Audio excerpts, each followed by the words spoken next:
Admiral Hunwoo Kim stood before the black wall on Luna Station. His reflection stared back at him from the polished obsidian surface. Behind the dark stone, tiny lights glowed like stars. Each light marked a name. Each name marked a life lost. 50 billion names. Hyunwoo reached out and touched one light. The name appeared in golden letters. Park Min-ho, age 7, New Seoul Colony. The boy had been playing in his backyard when the alien ships came. The entire planet turned to glass in minutes. Another sleepless night, Admiral? Hyunwoo turned. Dr. So-young Park walked toward him, her footsteps echoing in the empty memorial chamber. She carried a data pad in her hands. Her face looked tired. Everyone looked tired these days. I don't sleep much anymore, Hyunwoo said. Hard to sleep when you remember. So-young nodded. She understood.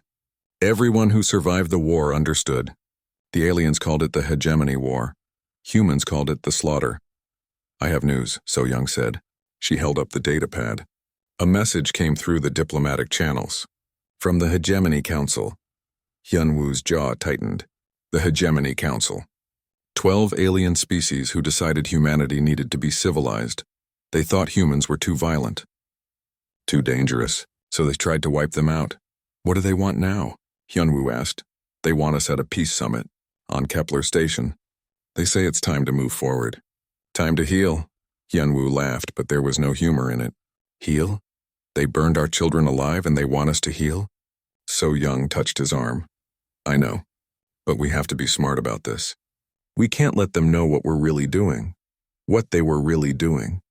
Yes, the aliens thought humanity was rebuilding their broken worlds. They thought humans were crying over their losses like good little victims. They had no idea what humanity had actually been building for the past 3 years. Where's Taiman? Hyunwoo asked. On his way. He's not happy about playing diplomat again. Ambassador Taemin Lee had been Earth's voice to the galaxy before the war. He tried to make peace then too. It didn't work. The aliens decided to attack anyway. Now he had to smile and shake hands with the same creatures who ordered his daughter's death. The memorial chamber doors opened.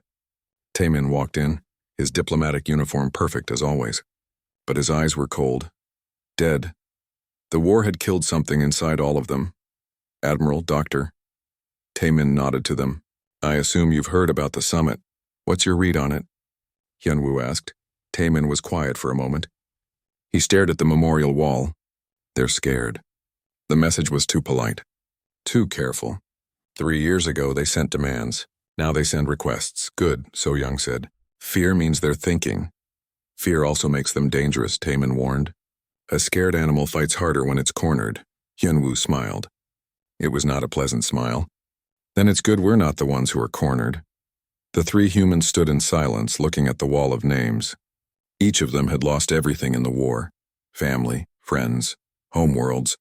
The aliens took everything and then offered a peace treaty like it was a gift. I'll go to the summit, Taemin said finally. I'll smile and nod and tell them how grateful we are for their mercy. And while you're doing that, So-young said, I'll plant our little gifts around the station. Intelligence gathering has become much easier when people think you're harmless. Hyunwoo's communicator buzzed. He looked at the message and grinned. Ji-hoon says the final test went perfectly. Project Nemesis is ready. Captain Ji-hoon Choi had been working on something special. The aliens left behind many broken ships when they retreated. Humans were very good at taking things apart and putting them back together. They were even better at making improvements. How many ships? Taemin asked. Enough, Hyunwoo said. More than enough. So-young checked her datapad. Minsu's intelligence network reports increased hegemony activity near our borders. They're calling it peacekeeping patrols. General Min Soo-yoon ran humanity's spy networks. He had people everywhere now. The aliens never noticed the quiet human workers on their ships and stations. They thought humans were broken, defeated. They didn't see the watchers in the shadows. Peacekeeping, Taemin repeated. Is that what they're calling it? They're positioning for another attack, Hyunwoo said. They think we've gotten too comfortable. Too confident. The 3 humans looked at each other. They all knew what was coming. The aliens had made a mistake 3 years ago. They left survivors, and survivors remember. We should go, So-young said. The others are waiting. They walked out of the memorial chamber together. The lights on the wall flickered behind them. 50 billion names in the darkness. 50 billion reasons to never forgive. The corridors of Luna Station were busy with activity. Human engineers worked on ship repairs. Human scientists studied captured alien technology. Human soldiers trained for battles that hadn't started yet. To outside observers, it looked like rebuilding, recovery. Moving on. It was actually preparation. They entered the secure meeting room where the others waited. Admiral Dong-Hyun Sung sat at the table reviewing star charts. Captain Soo-Jin An studied surveillance reports. Dr. Yoon-ji Kang worked on technical specifications for new ship designs. Status report, Hyun-woo said as he took his seat. The Ghost Fleet is nearly ready, Dong-Hyun reported. Yoon-ji's stealth technology works better than we hoped. We can move through their space undetected. My reconnaissance teams have mapped their key installations, Soo-jin added. Supply depots, research stations, command centers, all vulnerable. Yoon-ji looked up from her work. The new weapon systems are fully integrated. We've combined their technology with ours. The results are quite impressive. Taemin frowned. Are we really going to do this? Start another war? They never stopped the first one, Hyun-woo replied. They just got tired of fighting for a while. The summit could be genuine, Taemin insisted. Maybe they really want peace. So-young pulled up a hologram from her datapad. It showed alien ships massing near human space, weapon platforms being deployed, battle groups taking positions. This doesn't look like peace to me, she said. Taemin stared at the tactical display. His shoulders sagged. I suppose I knew it was too good to be true. Hope isn't weakness, Hyun-woo said gently. But neither is being prepared. The meeting went on for hours. They discussed plans, resources, timing. Every detail had to be perfect. Humanity wouldn't get another chance if they failed. As the others left, Hyun-woo remained behind with So-young and Taemin. The three of them had been friends since before the war. They'd watched their world burn together. Now they planned to make sure it never happened again. Do you ever wonder what we've become? Taemin asked. We've become what we needed to become, So-young answered. What they forced us to become. The aliens were right about one thing, Hyun-woo said. Humans are violent. We are dangerous. They just made the mistake of thinking that was a weakness instead of a strength. Outside the window, Earth hung in the darkness like a blue jewel. It was scarred now, wounded, but still beautiful. Still home. The aliens had tried to break humanity's spirit by taking everything they loved. Instead, they gave humanity something much more dangerous than anger. They gave them purpose. Taemin stood up. I'll prepare for the summit. Try to buy us more time. And we'll make sure that time counts. Hyun-woo promised. As Taemin left, So-young moved to the window. They think we're weak because we remember our dead. They think memory makes us soft. Hyun-woo joined her at the window. Memory doesn't make us soft. It makes us dangerous, because we remember what they took from us, and we remember that they enjoyed taking it. In the distance, construction lights twinkled around the orbital shipyards. Humanity was building again. But not the peaceful colonies and research stations the galaxy expected. They were building something else entirely. Something the galaxy would soon remember forever. Fleet Commander Zexathari stared at the holographic display in his command center. 3 red icons blinked where there should have been blue ones. 3 more hegemony ships had vanished without a trace. Sir, his communications officer called out. Still no response from the research vessel Eternal Dawn. They missed their scheduled check-in 6 hours ago. Zexathari's claws clicked against his command chair. In the past 6 months, 12 hegemony vessels had simply disappeared. No distress signals, no wreckage, no survivors. They were just gone. Run another full sensor sweep of the area, he ordered. Check for any anomalies. The bridge crew worked frantically at their stations.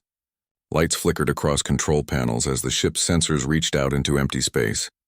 After several minutes, the sensor officer looked up. Nothing, sir. Space is completely empty. No ships, no debris, no energy signatures. That's impossible, Zexathari muttered. Ships don't just vanish, but they did. And it was happening more and more often. Across the galaxy, Admiral Dong-Hyun Sung smiled as he watched the tactical display on his flagship. The hegemony search patterns were predictable. They looked for conventional ships using conventional technology. They had no idea what they were actually facing. Ghost Leader to all units. He spoke into his communicator. Target acquired. Begin approach. Around him, the bridge of the Phantom Strike hummed with quiet activity. The ship's exotic matter hull bent light and energy around them, making them invisible to enemy sensors. Dr. Yoon-ji Kang's stealth technology had exceeded even their wildest hopes. "Electromagnetic spectrum clear," reported his sensor officer. "Gravitic distortion minimal. We're completely invisible to their scanning systems." Through the view screen, Dong-hyun could see the hegemony supply convoy, 3 massive cargo ships protected by 2 escort cruisers. They moved through space with confident arrogance, never imagining that death was floating just a few kilometers away. "All units execute Pattern 7, remember, we want prisoners this time."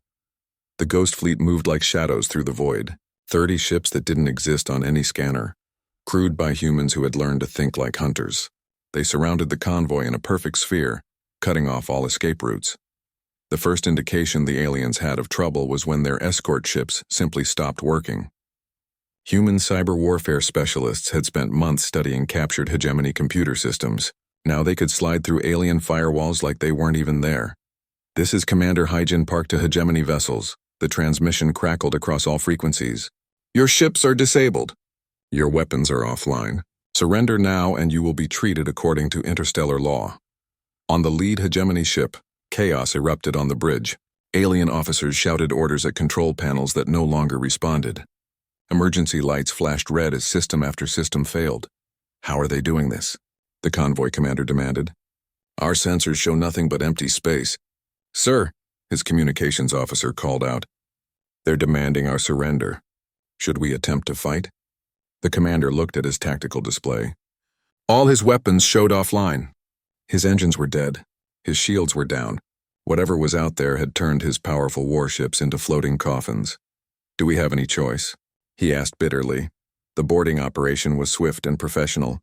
Human soldiers in advanced armor cut through the cargo ship hulls and secured the vessels within minutes. They moved with the precision of a military force that had been planning this exact operation for months. Commander Hyjin Park led the team that captured the convoy's commanding officer. She found him on his bridge staring at screens that showed only static. "Commander Telvash," she said, reading his name from the ship's database. "You're under arrest for war crimes against civilian populations." Telvash looked at her with confusion. "War crimes? The war is over. We signed a peace treaty." "The war is over," Hyejin agreed, "but justice is just beginning." She activated a holographic projector that filled the bridge with images. Burning cities, dead children, orbital bombardments that turned entire worlds into glass. Each image showed the results of Telvash's orders during the war. "These are the colonies you destroyed," Hyejin said calmly. "These are the civilians you murdered. Did you think we would forget?" Telvash stared at the images in horror. "That was war. We followed the rules of engagement." "Rules of engagement," Hyejin repeated. "Is that what you call burning nurseries?" As the humans loaded their prisoners onto transport ships, Captain Wu Jin Han prepared the convoy's final message. He connected a communication device to the cargo ship's transmitter and began recording. "To the Hegemony Council," he said, "you have lost another convoy. Your ships are captured, your crews are prisoners, but they are alive, which is more mercy than you showed our children." He paused, looking directly into the camera. "Remember Earth. Remember the colonies you burned. Remember what you started. This is what you created when you taught us that mercy is weakness." The message would reach hegemony space in 3 days. By then the Ghost Fleet would be long gone, vanished back into the void like they had never existed. On the hegemony homeworld, Chancellor Velthera watched the recording with growing alarm. Around the council chamber, the other leaders shifted uncomfortably in their seats. "How many ships have we lost now?" asked War Master Kethron of the Dominion. 15 confirmed missing," replied Admiral Thexera. "Probably more. Some remote patrols haven't reported in for weeks. And we still have no idea how they're doing it?" Velthera demanded. "None whatsoever," the Admiral admitted. "Our sensors detect nothing. Our intelligence networks report no unusual human activity. It's as if these attacks are being carried out by ghosts." Grand Admiral Kethrix leaned forward in his seat. "I told you we should have finished them during the war. Humans are like a virus. Leave even a few alive and they multiply and spread." "The war was expensive," Velthara reminded him. "Our populations were growing tired of the casualties." "Those casualties are nothing compared to what we face now," Kethrix argued. "Humans learn from defeat. They adapt. They become more dangerous. More dangerous? Chancellor Mordak of the Ethereal Conclave's voice echoed strangely. They are a single species on the edge of civilized space. We are 12 species with thousands of worlds. Were, corrected Admiral Thexera grimly. They just captured another of our research stations yesterday. The one studying hypermatter weapons. A cold silence fell over the council chamber. Hypermatter weapons were forbidden by galactic law. If humans learned how to make them, we need to act, Ketherick said firmly. Launch a preemptive strike on human space. Finish what we started before they become an existential threat. The peace summit just concluded, Velthara pointed out. Their ambassador seemed reasonable. Willing to accept our guidance.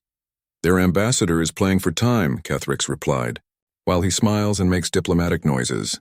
Their ghost ships hunt our vessels like prey. Meanwhile, in a secret facility hidden in the asteroid belt, Dr. Chang Ho Moon watched as his latest creation took shape. The prototype looked innocent enough, a terraforming device designed to restore dead worlds to life. The hegemony would approve of such peaceful technology. They wouldn't approve of what it could do when the process was reversed.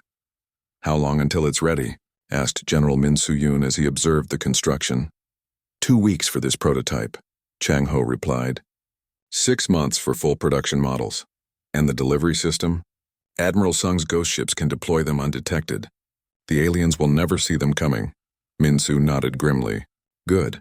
Because our intelligence networks report increased hegemony military activity. They're planning something. Let them plan, Chang Ho said. We're not the same species they attacked 3 years ago. We've learned. We've adapted. We've become something they can't understand.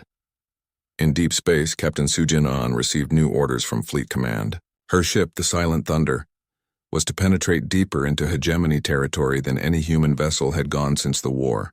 Her mission: locate and map the aliens' most heavily defended installations. Helm, set course for the Alterian home system, she ordered. Maximum stealth protocols. Aye, Captain, her pilot replied. We'll be ghosts in their backyard. As the Silent Thunder slipped through hyperspace, its crew prepared for their most dangerous mission yet. They would map the enemy's strongest fortresses, identify their most valuable targets, and plant the seeds of humanity's final answer to alien mercy. Back on Luna Station, Admiral Hyun-woo Kim stood once again before the memorial wall. The light still glowed behind the black stone. 50 billion names that would never be forgotten. But now there were new additions to the memorial chamber. Not names of the dead, but images of the captured. Alien war criminals who would face justice for their crimes. Ships seized from those who thought themselves untouchable. Weapons taken from those who believed in their own superiority. Admiral, came a voice behind him. Captain Ji-hoon Choi approached with a datapad. Project Nemesis has completed its final phase. We're ready. Hyun-woo looked at the datapad's readout. Numbers and statistics that represented humanity's transformation from victims to something far more dangerous. 3 years of secret construction. 3 years of captured technology.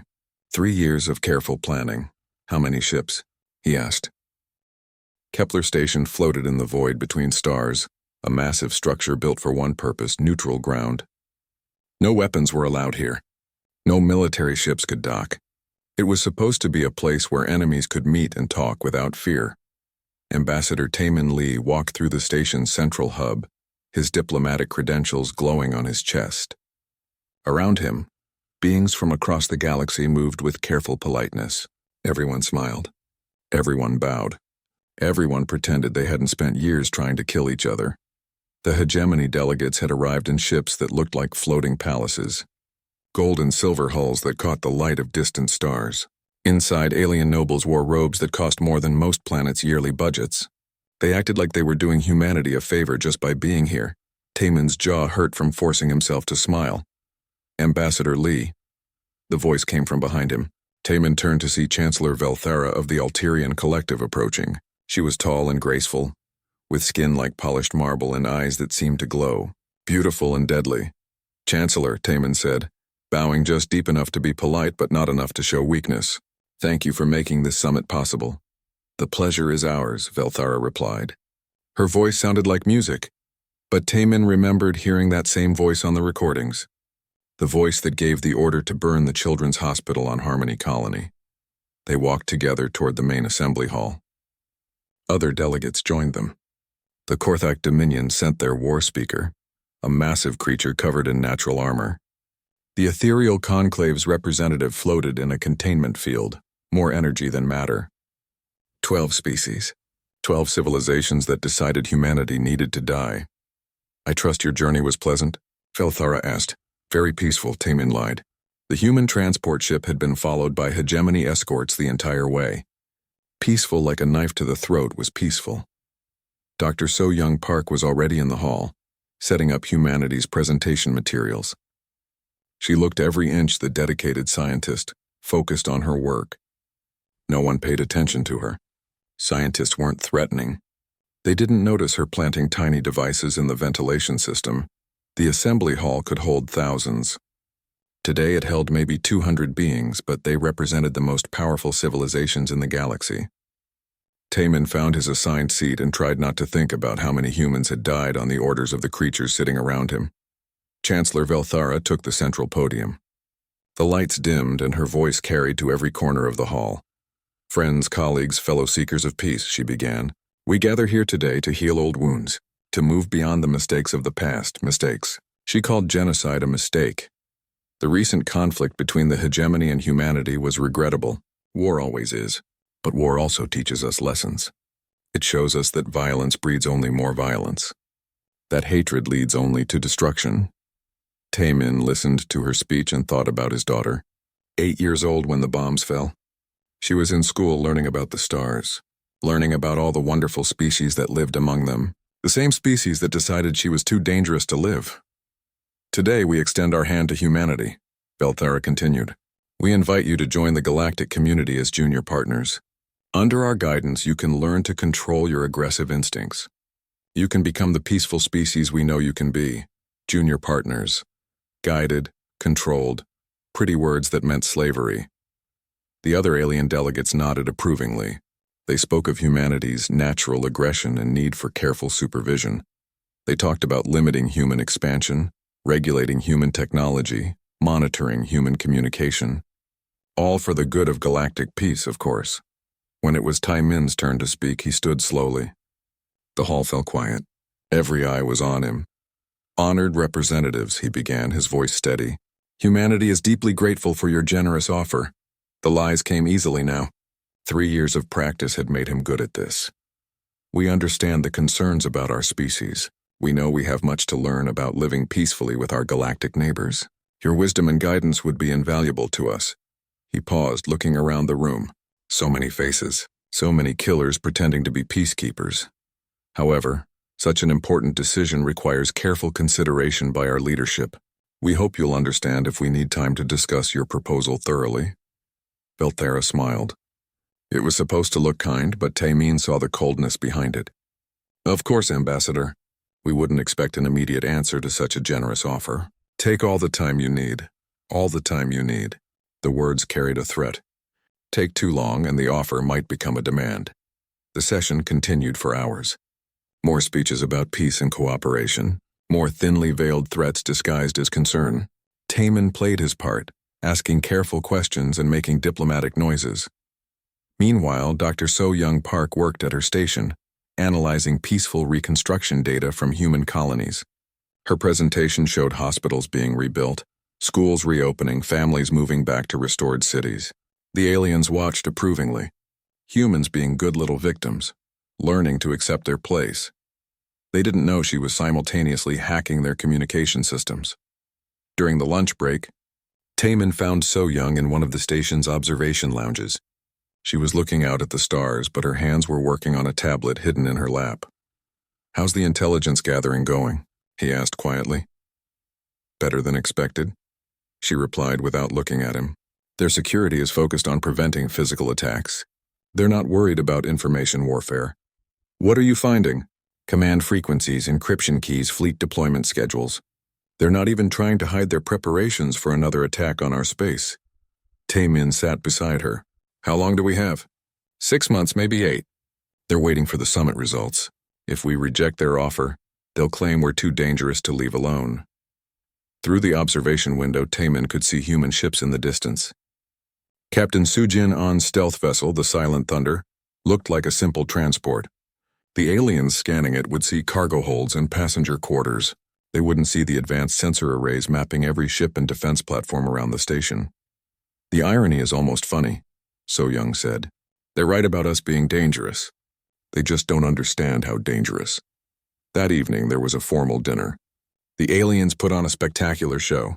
Exotic foods from a dozen worlds. Entertainment that bent light and sound in impossible ways. Speeches about friendship and mutual understanding. Tymian sat at the head table next to Chancellor Velthara. She was charming company, telling stories about her home world and asking interested questions about human culture. Like they were old friends instead of enemies. "Tell me, Ambassador," she said during dessert, "what does humanity truly want? Deep down, I mean. Beyond politics and treaties." Taemin thought about the question. What did humanity want? Peace? Safety? Justice? "We want to be left alone," he said finally. "We want to live our lives without fear. We want our children to grow up in a galaxy that won't try to kill them for existing." "A noble desire," Velthara agreed. "Perhaps we can help make that possible." "Perhaps," Taemin said. He didn't mention that humanity had already decided how to make it possible. They just needed a little more time. Later, in his quarters, Taemin composed his daily report. He used a code that looked like routine diplomatic language, but actually contained detailed intelligence about the station's defenses and the alien delegates' private conversations. Admiral Hyunwoo. Kim would want to know about the weapons platforms hidden in the station's superstructure. General Min Soo-yoon would be interested in the communication intercepts So Young had gathered. Captain Ji-hoon Choi would appreciate the technical specifications of the hegemony's newest ship designs. Information was a weapon too. And humanity had learned to use every weapon available. As he encrypted the message, Taemin thought about the memorial wall on Luna Station. 50 billion names, 50 billion reasons why this peace summit was really just another kind of war. The aliens wanted humanity to forget, to forgive, to move on. But forgetting was the one thing humanity could never do. Because the dead deserved to be remembered, and the living deserved to never experience such horror again. Tomorrow there would be more meetings, more speeches about peace, more lies wrapped in diplomatic language. And while the aliens talked about humanity's future, humanity itself would continue preparing to ensure they had one. The summit would end soon. The delegates would return to their ships and their worlds. They would report that humanity seemed properly subdued, ready to accept guidance, no longer a threat. They would be wrong about that too. In the darkness of space around Kepler Station, Captain Soo-jin An finished her reconnaissance. Every ship, every defense, every escape route had been catalogued. When the time came, humanity would know exactly what they were facing. The galaxy wanted peace. They begged for it, demanded it, tried to force it. But peace built on injustice never lasted. And some wounds were too deep to heal with pretty words and false smiles. Soon, the aliens would learn what humanity had spent 3 years building in the shadows. Soon, they would understand that memory could be the most dangerous weapon of all. The emergency session of the Hegemony Council began at dawn on the capital world of Alteria Prime. Chancellor Velthara looked tired as she called the meeting to order. Dark circles under her luminous eyes showed she hadn't slept much in weeks. "Fellow council members," she began, her musical voice strained. "We face a crisis unlike anything in our recorded history." Around the circular chamber, representatives of the 12 hegemony species sat in growing unease. In the past year, humanity's shadow war had grown bolder. Ships disappeared almost daily now. Research stations went silent without warning. Supply convoys vanished into empty space. "How many ships have we lost this month?" asked War Master Kethron. Admiral Thexara consulted her data pad. 43 confirmed missing. 62 more are overdue for check-ins. The numbers hit the council like a physical blow. Over 100 ships in just 30 days. "And our intelligence services still have no explanation?"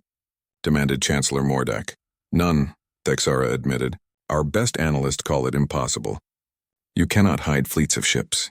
You cannot attack without being detected, yet somehow humans are doing both." Grand Admiral Kethrick stood up, his massive frame casting shadows across the chamber. "I have warned this council repeatedly. Humans are not like other species. They do not think like civilized beings. They are predators who have learned to hunt in packs. What do you propose?" Velthara asked. "Total war?" Immediate deployment of our entire military force. We locate every human world and burn them all. Leave no survivors this time. An uncomfortable silence filled the chamber. The last war had been costly. Public support for military action was low. Their populations wanted peace and prosperity, not endless conflict. The public would not support another major war, pointed out Trade Minister Vexilon. Our economy is still recovering from the last conflict. What economy will we have when human pirates have captured every cargo ship in the galaxy? Ketherick shot back. While the council argued, Dr. Chang Ho Moon stood in his hidden laboratory, watching the final test of Project Lazarus. The device looked innocent, a simple terraforming unit designed to restore life to dead worlds. The kind of peaceful technology the galaxy expected from a rehabilitated humanity. Deployment test 7 complete, reported his assistant. Full atmospheric conversion achieved in 18 hours. Chang Ho nodded grimly. 18 hours to turn a dead rock into a garden world, or 18 hours to turn a garden world into a dead rock if you reverse the process. Excellent. Begin production of the delivery models. Admiral Sung will need them soon. The laboratory's main door opened and Commander Yuri Nam entered. She had just returned from 6 months deep in hegemony space, posing as a maintenance worker on their central command station. Report, Chang Ho said. Yuri activated a holographic projector. The image that appeared showed the internal layout of the hegemony's most secure facility. I have complete schematics of their high command, she said. Security protocols, personnel schedules, command frequencies. Everything we need. Resistance? They never suspected. To them, I was just another technician keeping their systems running. They talked freely around me about their plans for the human problem. Chang Ho studied the schematics. And what are those plans? Full military assault on human space within 3 months. They call it Operation Final Peace, the complete eradication of our species. Chang Ho wasn't surprised. Intelligence reports had suggested this for weeks. The aliens were finally tired of losing ships to ghosts. Then we'd better make sure our timeline moves up, he said. Across the galaxy, Admiral Jin Woo Song prepared for humanity's most important broadcast. His ship floated in interstellar space far from any inhabited system. Its communication arrays were powerful enough to reach every corner of civilized space simultaneously. Are we ready? He asked his communications officer. Yes, sir. Signal will reach every major population center in the galaxy within 6 hours. And the supporting evidence? Dr. Park's intelligence package is loaded and verified. Captured documents, recorded conversations, visual evidence of their war crimes. Jinwoo took a deep breath. This broadcast would change everything. There would be no going back after this. Begin transmission. The message that went out to trillions of beings across the galaxy was simple and devastating. It showed the truth about the war 3 years ago. Not the sanitized version the hegemony had told their people, but the reality of what they had done. Video recordings of alien officers laughing as they burned human cities. Audio files of commanders ordering the targeting of schools and hospitals. Documents proving that the genocide had been planned and deliberate, not the regrettable necessity they claimed publicly. Jinwoo's voice carried across the void to 1,000 worlds. Citizens of the galaxy, you have been lied to. The war against humanity was not a police action against dangerous primitives. It was the systematic extermination of an entire species for the crime of existing. The broadcast showed images of human colonies before and after the attacks. Happy families turned to ash. Children's playgrounds reduced to glass. Cities that had stood for centuries wiped out in minutes. Your leaders called us monsters, Jinwoo continued. They said we were too violent for civilized space. But we never targeted their children. We never burned their nurseries. We never laughed while innocent beings died. Then came the part that shook the galaxy to its core. Footage of hegemony officials at peace conferences, speaking warmly about humanity's rehabilitation, while secretly planning their final extermination. They offer us peace with one hand, while preparing genocide with the other. They have learned nothing. They feel no remorse. They plan to finish what they started. The broadcast ended with a simple message that appeared in every language spoken in the galaxy. Remember this day. Remember what your leaders truly are, and remember that some crimes are too great to forgive. The reaction was immediate and explosive. On the hegemony capital world, protests erupted in the streets.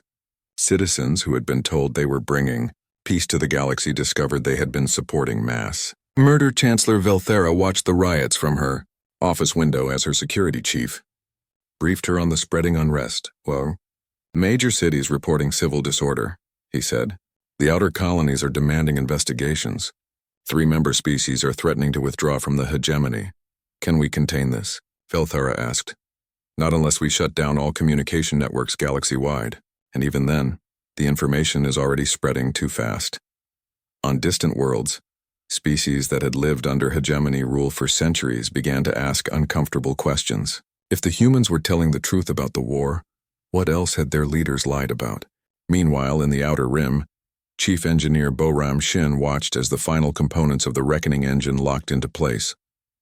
The massive construction was hidden in a nebula where no sensors could detect it, but it was larger than most space stations.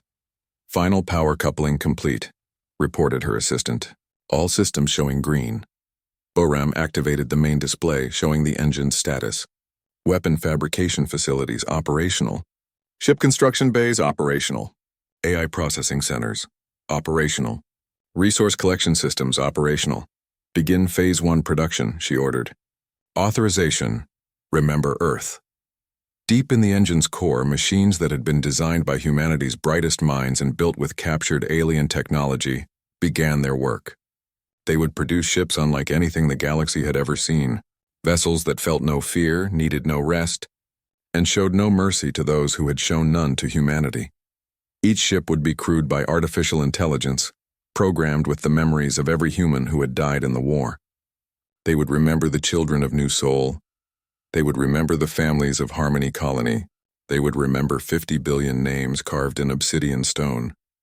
And they would make sure those names were never forgotten. Back on Luna Station, Admiral Hyunwoo Kim met with the other members of humanity's leadership council. The time for hiding in the shadows was almost over. Status report, he said as they gathered around the tactical display. The Ghost Fleet is at full strength, reported Admiral Donghyun Sung. 300 ships, all undetectable to their sensors. Intelligence. Networks are in place throughout their territory, added General Min Soo-yoon. We have assets in every major installation. Project Lazarus is ready for deployment, said Dr. Chang Ho. Moon. We can target their garden worlds whenever you give the order. And the Reckoning engine? Hyunwoo asked. Chief Engineer Boram Shin smiled grimly. Operational as of 6 hours ago. Production has begun. Hyunwoo looked around the room at the faces of humanity's survivors. Each of them had lost everything in the war. Each of them had spent 3 years building toward this moment. The Hegemony Council is meeting in emergency session, said Ambassador Taemin Lee. My sources suggest they plan to launch Operation Final Peace within weeks. Then it's time, Hyunwoo decided. Signal all units. Operation Remember begins in 72 hours as the meeting broke up. The leaders of humanity prepared for the final phase of their long plan. They had spent 3 years teaching themselves to think like their enemies. Now it was time to show the galaxy what they had learned. The aliens wanted final peace. They would get it, but it wouldn't be the peace they expected. The first wave appeared without warning across 12 star systems simultaneously. Ships materialized from empty space as if reality itself had torn open to release them. They were sleek and dark, moving with inhuman precision through the void. Grand Admiral Kethrick stared at his tactical display in disbelief. The Hegemony's most powerful fleet base was under attack by vessels that shouldn't exist. His sensors counted over 300 enemy ships, but 30 minutes ago, there had been nothing but empty space. How did they get so close without detection? He demanded. Unknown, sir. His tactical officer replied. Our long-range sensors still show nothing. It's as if they're not really there. But they were very much there. Human warships tore through the Hegemony's defensive lines like knives through silk. Their weapons were impossibly accurate. Their movements impossibly coordinated. They fought like a single organism with hundreds of bodies. Sir, incoming transmission from the lead enemy vessel, reported communications. Put it through. The face that appeared on the screen was human.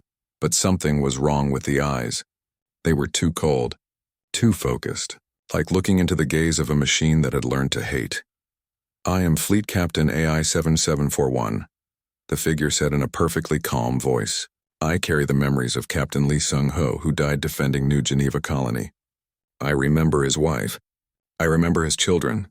I remember how they screamed when your ships burned them alive. Kethrix felt a chill run down his spine. What are you? I am memory given form. I am justice given purpose. I am what you created when you taught humanity that mercy is weakness. The transmission cut off and the attack resumed with terrifying intensity. These weren't just ships fighting. They were nightmares made real, carrying the memories of every human who had died in the war. Across hegemony space, the pattern repeated. Fleets appeared from nowhere, struck with surgical precision, then vanished back into the void. But these weren't random attacks. Each target was chosen for a specific reason. The orbital platforms above Alteria Prime found themselves facing Admiral Hyun-Woo Kim himself, commanding from the bridge of humanity's newest flagship. The ship was massive, built from technologies both human and alien, powered by engines that bent space itself.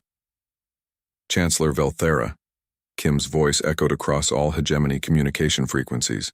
You and your council are under arrest for crimes against sentient life.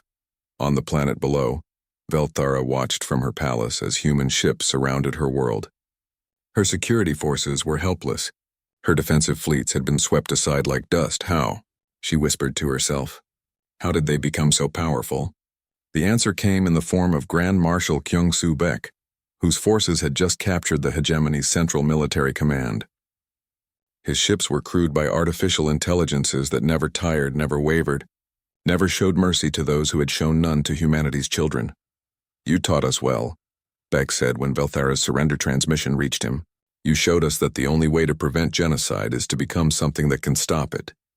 But humanity's final campaign wasn't just about conquest. On dozens of worlds, human fleets arrived to find species that had been enslaved by the hegemony for generations. To them, the humans brought liberation, not destruction.